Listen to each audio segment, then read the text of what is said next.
Welcome to the channel and welcome to the show. For those of you who don't know me, my name is Reni. I'm a pagan from the beautiful country of the Netherlands. First off, a little disclaimer.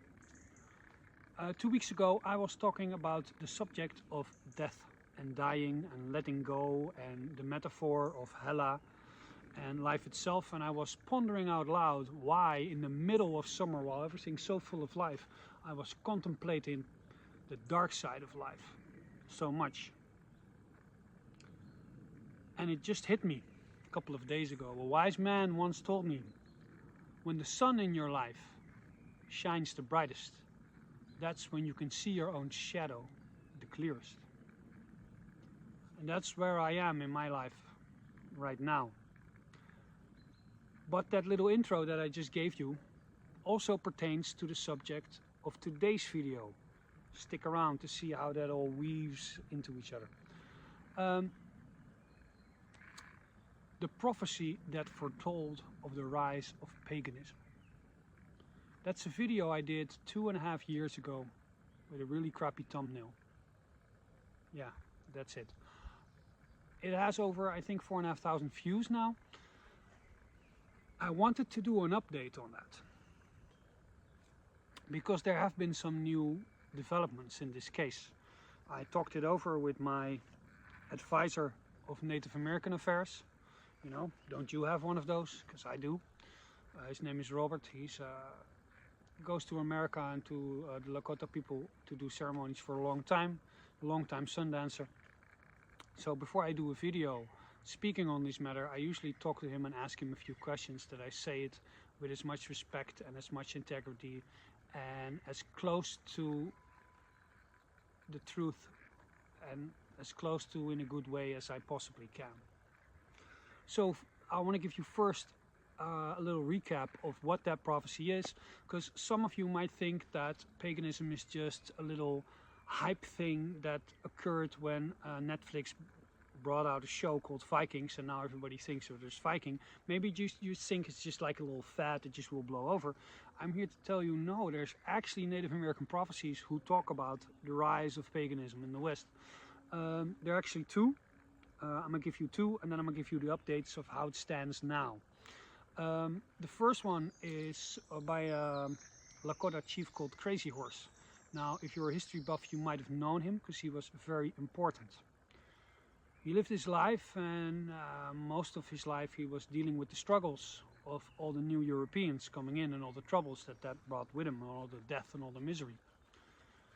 And he was the one who finally decided, we've had enough. We're going to war with the Americans. We're going to war with the Europeans. But he didn't do that just all willy-nilly. He didn't just make a quick decision to do that, as you never should when it's about big decisions in your life like going to war. He did what the Lakota called a vision quest. Hambleshka, that's what they call it. That means they go to a sacred place somewhere on a mountain, and they sit in a pit, and they have no food and no drink. Only thing they have is their sacred bundle, their sacred pipe. Maybe you compare it like with cider, we have the staff, they have the pipe, which they also smoke. But it's everything and it's more. The pipe of the Lakota people, I don't want to talk about it too much, because I've been told that in the olden days that if they want to talk about the pipe, they had to get the whole tribe together and they have to discuss with all the elders. And they talked like for 3 days, and they made sure that everything was just right and not left out. So I don't want to embarrass myself by talking about the chanupa, the sacred pipe, too much. But he was in a pit with a pipe 4 days, 4 nights, no food, no drink. Crying for a vision, that's what they called it. And he sat there and he prayed. And he received his vision. He heard the Creator, Tonkashila, Wakantankai, he heard him talk to him. And the songs, and it was a song, and it said, ancient songs are returning all over the earth. Ancient teachings are returning all over the earth. Ancient medicine is returning all over the earth. All teachings returning all over the earth. That was his vision. So Crazy Horse thought, I know what this means. This means that we will win. That our way of life, a natural way of life in tune with natural law, to see nature as a living thing, to talk to nature spirits, to work with the 4 sacred directions, our way of life will win because it will spread all over the earth. So what he did is he attacked the army. He famously attacked General Custer. And famously he beat the American military. But little did he know that by doing that he awakened the giant, and well, lots of trouble came his way, and in the end they killed him and they killed all his family. Well, they tried, not all his family, because when the US Army came around and said, hey, you know any relatives of Crazy Horse? All the natives go, no, no relatives here, So some survived, but it didn't end well for him. So some of you might think, oh, that vision he had just wasn't true at all. And you might say that. But he saw that an ancient way of life will be returning all over the earth. Now you already know what I'm going to say now. That vision is us. It's you. It's me. We are Crazy Horse's vision. And I want to build a pagan temple. I'm going to do an update on that, how's it going. But when the pagan temple is done, I want Crazy Horse vision. I want it just in wood.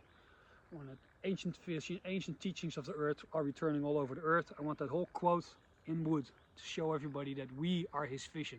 We are the old ways coming back. If you're not convinced, there's a second prophecy that I want to talk about, and that second prophecy kind of confirms what the first prophecy is saying, and then I will tell you where we are right now in that prophecy, and then I will give you my take on that and how that pertains to my intro. One step at a time. So the story I'm going to tell you is the most foremost story of the Lakota people. It's how they got their sacred rights. I believe there are 7 or 9 sacred rights.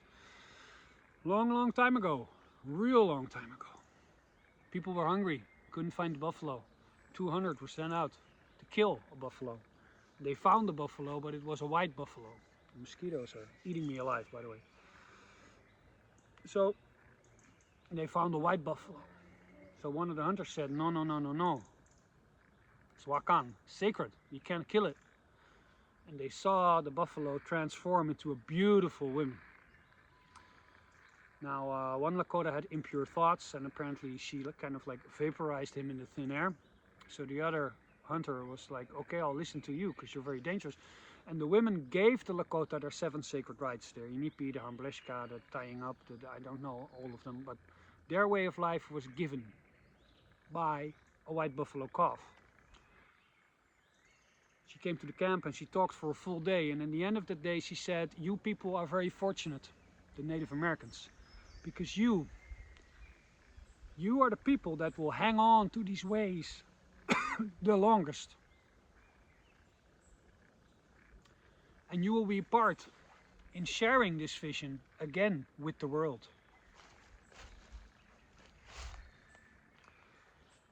So here you have